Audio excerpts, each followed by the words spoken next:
¿Qué tal amigos? ¿Qué tal familia en Cristo?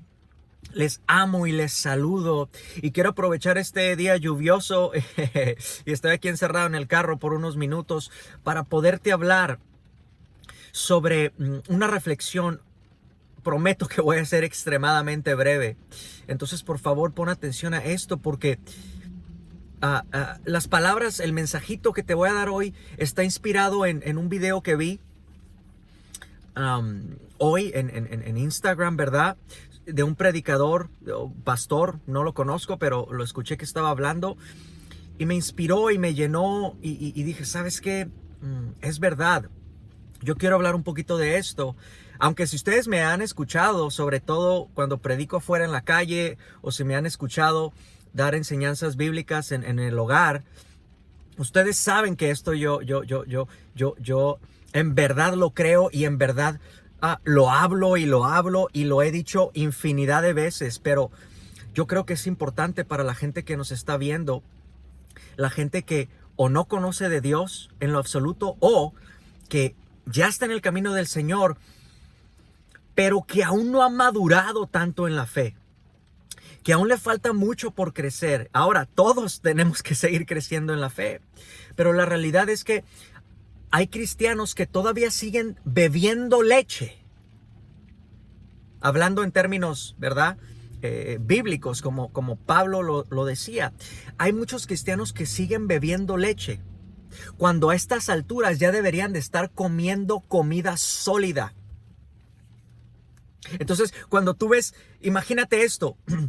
Si tú eres un cristiano que dices que tienes 10 años en la iglesia, ¿verdad? Pero todavía no has madurado y crecido unas raíces profundas en la fe, en la Biblia, en el conocimiento y sabiduría de las enseñanzas y doctrinas bíblicas. Si aún no has crecido, es como si tú estuvieras bebiendo leche todavía, leche líquida, cuando tú ya deberías de estar comiendo alimento sólido, ¿no? Para nutrirte mejor. Es como si tuvieras no sé, a un muchacho de 20 años, ¿verdad? Un muchacho que tiene 20 años y todavía lo ves con el biberón, ¿no? Pegado. Mami, ¿dónde está mi lechita? Quiero mi biberón. No, eso se ve muy raro. Eso no está bien, eso no es correcto, ¿verdad? Ese muchacho de 20 años ya debe de estar, ya tuvo que haber dejado la leche, el biberón hace mucho tiempo y ahorita ya tiene que estar comiendo comida más sólida, ¿ok? Comida que lo va a nutrir más que solamente un biberón. Eso es para los bebés. Y espiritualmente hablando es lo mismo. Hay muchos cristianos o gente que está yendo a la iglesia que está conforme, está feliz consumiendo lechita, fórmula para bebés, cuando tú ya deberías estarte metiendo más y sacándole más jugo, más nutrientes a enseñanzas más, a veces más duras de comprender o más difíciles de comprender, pero son necesarias para la fe cristiana. Y mira, uno de esos temas es el siguiente, el cual no se habla tanto hoy en día cuando debería ser el mensaje principal, cuando se le llama a los pecadores a venir a Cristo. Y ese mensaje es el arrepentimiento. El arrepentimiento. Si según tú, ¿ok?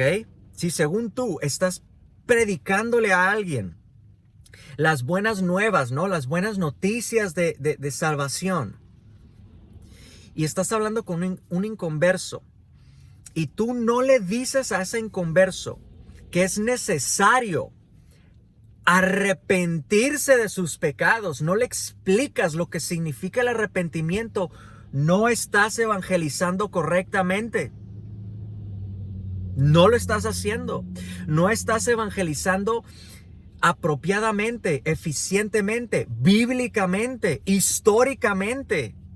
Estás haciendo lo que la iglesia moderna está haciendo. Y es incorrecto. Hay que volver a la escritura y ver qué es lo que realmente hay que predicar. Y mira, prometí que iba a ser un video corto, así que te voy a decir, ¿Cuáles son las palabras, las primeras palabras, el primer mensaje que salió de Jesús? Bueno, al menos que está registrado en la Biblia. Las primeras palabras que salieron del mismo Jesús cuando él empezó su ministerio de predicador, ¿verdad? Que empezó a predicar, a enseñar las buenas nuevas de salvación. ¿Cuáles fueron las primeras palabras? ¿Has puesto atención a eso? ¿Le has dado peso? O sea, ¿le has dado importancia a esas primeras palabras?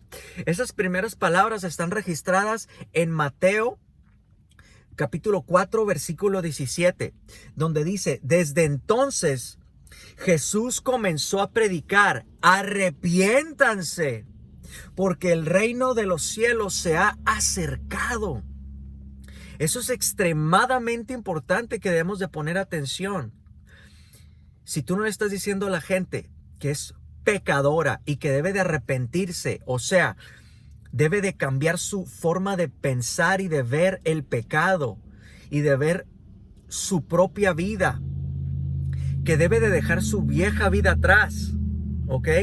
Para correr hacia la nueva vida que está en Cristo.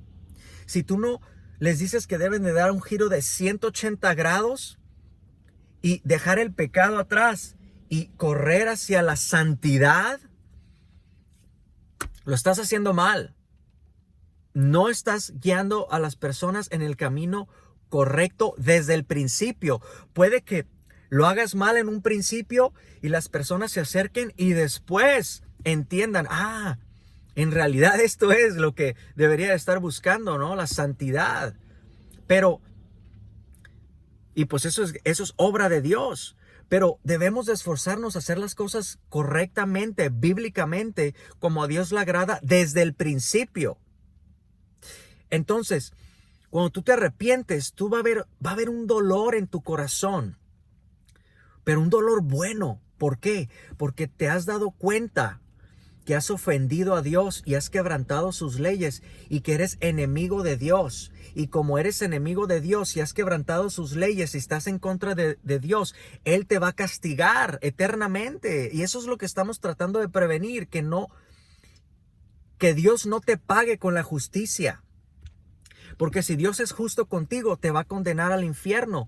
Lo que nosotros queremos como predicadores, como cristianos, como maestros de la ley, es decirte: no busques ganarte la salvación. Confiesa tu pecado. Date cuenta que eres un pecador y corre en fe a Cristo.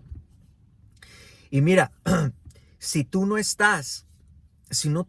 te has arrepentido de tus pecados, eso es evidente. ¿Sabes cómo? Porque no has cambiado. Si tú dices: soy cristiano, pero sigues viviendo igual, déjame decirte, tú no has nacido de nuevo. Y ese es otro tema que es bien importante, porque Jesús también lo enseñó. De hecho, Jesús en Juan 3:3, hablando con uno de los fariseos, ¿no?, más prominentes, o sea, uno de los que conocían más la ley de Dios, que era maestro de maestros, hablando con Nicodemo, Jesús le dijo: de cierto te digo. Y cuando Jesús decía de cierto te digo, te está diciendo prácticamente: te estoy diciendo la verdad absoluta. No hay para dónde hacerte. O lo haces porque lo haces. Si no, va a haber destrucción para ti. Jesús le dijo a Nicodemo en esta conversación en Juan 3:3, le dijo: de cierto te digo que si no naces de nuevo, no puedes tener parte en el reino de Dios. Y déjame te digo desde ahorita, si tú no comprendes lo que te estoy diciendo, esto de nacer de nuevo, estás en peligro. Porque esta es una doctrina básica y esencial del cristianismo. Si tú no entiendes lo que te estoy diciendo de nacer de nuevo, probablemente tú vas rumbo a la destrucción y castigo eterno. El nacer de nuevo es cuando el Espíritu Santo de Dios viene a morar sobre ti.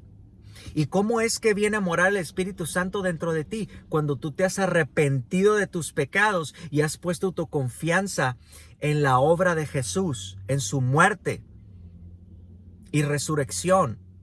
Y tú te das cuenta y tú reconoces que Jesús pagó y se ganó la salvación por ti.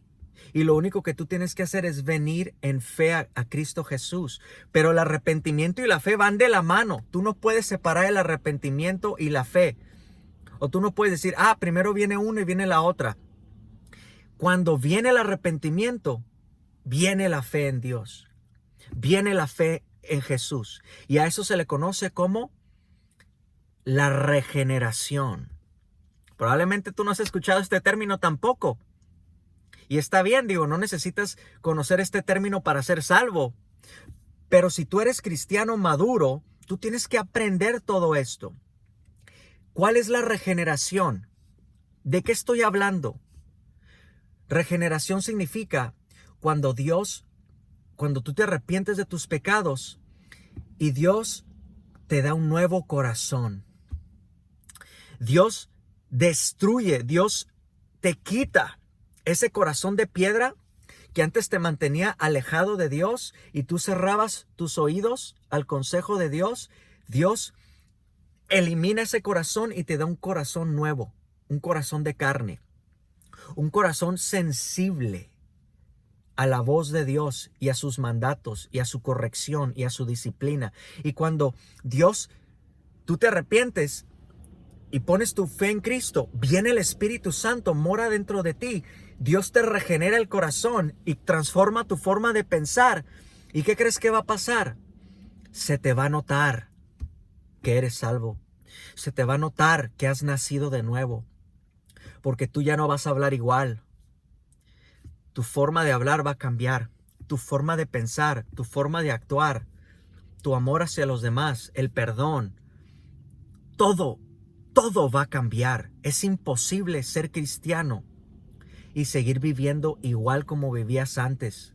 Es imposible, es imposible.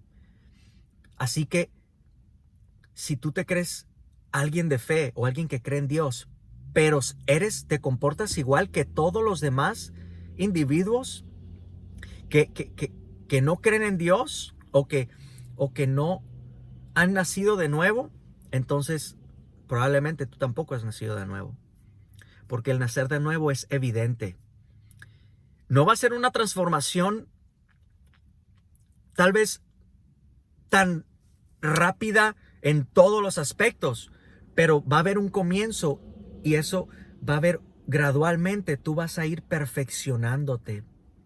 Gradualmente tú te vas a ir pareciendo cada vez más y más y más a Jesús. Y cada vez vas a odiar más el pecado y te vas a alejar del pecado. Y cada vez más vas a ser más y más santo.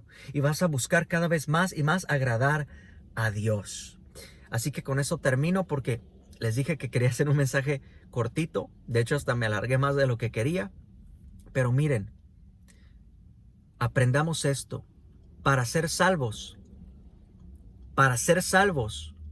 para recibir el regalo de la salvación que Jesús ganó por ti y por mí al morir en la cruz, y Él siendo perfecto, murió la muerte que Él no debería de morir. Él fue como un sustituto, Él fue el sustituto para que tú y yo no tuviéramos que sufrir la condenación eterna. Entonces Jesús sufrió lo que tú y yo deberíamos de sufrir. Y cualquiera que viene a Él en arrepentimiento y en una fe verdadera en Cristo, se le va a notar, porque se va a santificar y va a empezar a amar a Dios y todo lo que Dios representa, y va a amar sus leyes y sus decretos y su moral, y te vas a empezar a congregar en una iglesia que predique la palabra, y tú mismo vas a querer leer la Biblia, porque te vas a encontrar gozo y vas a encontrar valor en las palabras de Dios que están escritas en la Biblia. Espero que este mensaje haya sido de bendición y que te hayas aprendido algo, aunque haya sido una cosa pequeñita, pero algo. Compártelo con tus seres queridos, compártelo con otros hermanos y hermanas. Es tiempo de hablar con valentía como cristianos. Es tiempo de hablar abiertamente, sin tener miedo al qué dirán, me juzgarán, hablarán mal de mí, me llamarán loco. Qué bueno que te llamen loco. Si es por hacer el bien, si es por agradar a Dios, que te llamen loco, que te llamen miserable, que te llamen lo peor de lo peor, no importa, porque tú sabes que estás agradando a aquel que te reclutó como soldado para el ejército de Cristo. Dios te bendiga. Hasta la próxima.